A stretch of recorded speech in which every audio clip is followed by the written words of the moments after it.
I don't want to see you anymore. I don't want any mess in my new house, so please leave. What do you mean? I don't want to live with someone I don't like. I'm Laura, I'm 34. I was married to Paul, who's younger than me by 4 years, but that didn't bother me until recently. I met Paul at a party through my friend Lucy. Paul and Lucy went to the gym together. Paul was good-looking, with a strong body and a nice smile. He was friendly and fun. I was single then, and Lucy really wanted me to meet someone. So she introduced me to all the guys at the party, including Paul. Hey Paul, meet Laura, my friend who's into books and has a lot of money. Lucy, stop it, you're embarrassing me. Don't be embarrassed, it's a compliment. I blushed and said thank you. Lucy, you could have also said smart and beautiful about me. You're right, you're smart and beautiful. Now have fun, and I'll check on the other guests. After Lucy left, Paul asked, Hey, why did Lucy call you a nerd? I smiled and said, Well, I'm an engineer, and I work for a software company. I'm busy with work most of the time, so my friends tease me and call me a nerd. Wow, that's cool. So you must make a lot of money since they call you a millionaire nerd. I burst out laughing. Yeah, you could say that. We spent the evening talking and getting to know each other. Paul was really nice and I liked him a lot. After that, we started going out for coffee and dinner. Paul even used to pick me up from work so we could spend more time together. He worked as an assistant in a small company. After a few months of dating, Paul asked me to marry him. I loved him, but I wasn't sure if it was the right time. Plus, he was younger than me, so I was worried if he was serious. Paul, are you really serious about this? Of course, we've been dating for a while now. It's only been a few months since we met, and you're 4 years younger than me. Poor chocolate. Come on, Laura. Are you still stuck on those old beliefs that say the husband should be older? It really doesn't matter to me. But I just wanted to make sure you're okay with it. Relax, Laura. You're a modern woman. You shouldn't be worrying about these silly things. Paul convinced me that we would be happy together as a married couple, so I agreed. We met each other's parents and told them about our plans. While my dad, Glenn, didn't say much and seemed happy, my mom had a private chat with me. Laura, dear, I hope you've talked about money matters with Paul. Yes, Mom, don't worry. I'm just worried that your success in your career might cause issues between you and Paul. Men can be sensitive about these things. No, Mom, Paul is really understanding. He doesn't have any ego about it. He's even agreed to help with household chores since I'm busy with work. That's good to hear. Take care, honey. This talk made me realize that I hadn't talked about finances with Paul, and he hadn't brought it up either. I never really cared about his money because I earned enough. But Paul had asked about my salary even before proposing. It bothered me for a bit, but I decided to let it go. I was excited to start married life with Paul. After the wedding, we went on our honeymoon to Florida, a gift from my company. We had a great time. Then, about a month later, after dinner, Paul sat me down and asked for a favor. Honey, I'm really sorry to bring this up, but I need your help. What's wrong, Paul? Is everything okay? Well, not really. My parents are having some trouble. They live in an apartment on the 2nd floor, and there's no elevator. It's getting hard for them to climb the stairs as they get older. I see. Why don't we move them to a ground floor house or an apartment with an elevator? He didn't seem to like that idea. Actually, Laura, I want to build them a house. I was surprised. Okay, but building a house can be really expensive, you know. Yeah, I'm aware of that. Do you have enough savings, or are you thinking of getting a loan? Paul looked down for a moment and said, Laura, I was wondering if you could lend me the money to build the house. I was shocked. This was unexpected. I didn't know what to say. Huh? What? But you make good money, so why do you need to borrow? But Paul, I'm not sure if I can lend such a big amount. Why not? Paul got a bit aggressive. I didn't know how to say no, so I just said, okay, let me think about it. I'll let you know. I spent the night wondering if it was a good idea to give Paul all my savings to build a house for his parents.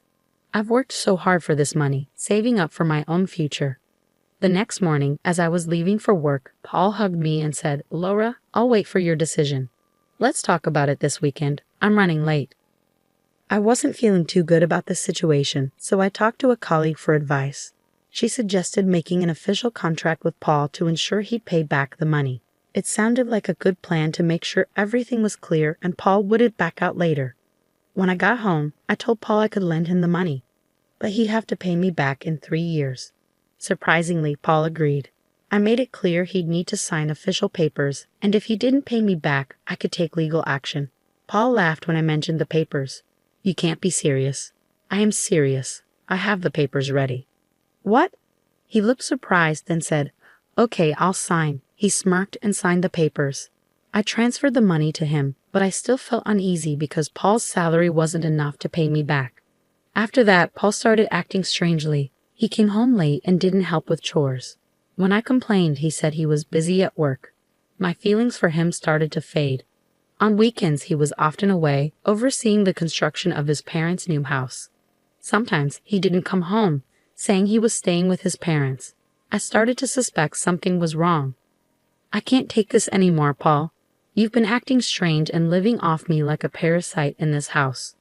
What do you mean? How dare you say that? You've been living off my money since we got married. You haven't contributed financially at all. And now you don't even help with chores. He looked at me and said casually, You knew I didn't earn much, so why did you marry me? I was shocked. What? I'm not in the mood to argue with you. I'm looking forward to the housewarming party your mom's organizing at our new house tomorrow, he said, mocking me. I couldn't believe it. He didn't even tell me the house was finished, and they're having a party without inviting me. You built the house with my money, and you didn't even tell me it was done. And now your mom's throwing a party without inviting me? What the hell? I yelled. He shrugged.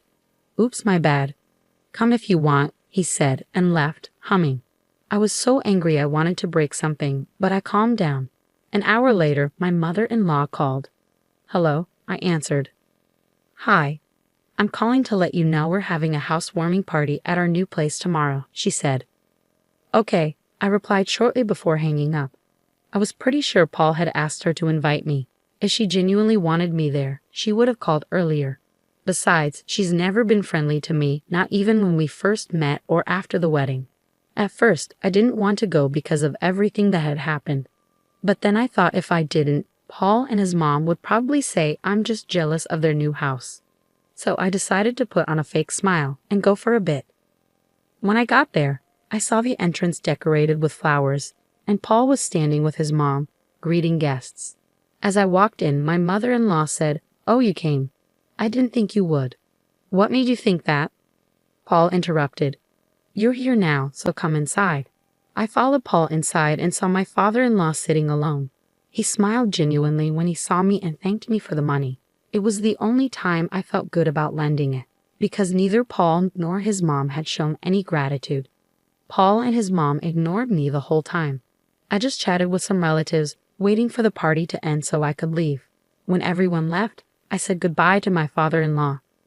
Goodbye, take care of yourself, I told him. But then my mother-in-law stepped in. You don't need to worry about my husband when you can't even take care of your own. Huh? What do you mean? You've been a terrible wife, not doing any chores and making my son do everything. What kind of wife are you? He volunteered. But you should be doing your share. I work too, so I need his help. You should be grateful he puts up with you. Instead, you abuse and torture him. What? I've never tortured or abused Paul. Don't act innocent. Paul told me how you've mentally tortured him for money and got him to sign an agreement. What kind of wife does that? My father-in-law tried to stop her. Megan, stop. Why are you being cruel instead of grateful? Sit quietly or go to your room. I couldn't believe Megan would treat Thomas like this. Then she turned to me. You should be grateful my son married you. Who else would marry an old and ugly woman like you? I was so frustrated with her words that I lost my temper and shouted back, How can you talk to me like this? Paul stepped in. Laura, watch your language. How dare you raise your voice at my mother? Did you hear how she spoke to me? He rolled his eyes and added, I can't handle your outbursts anymore. What? My outbursts? Do you realize how badly you and your mother are treating me? I don't want to see you anymore. I don't want any negativity in my new dream house. So just leave.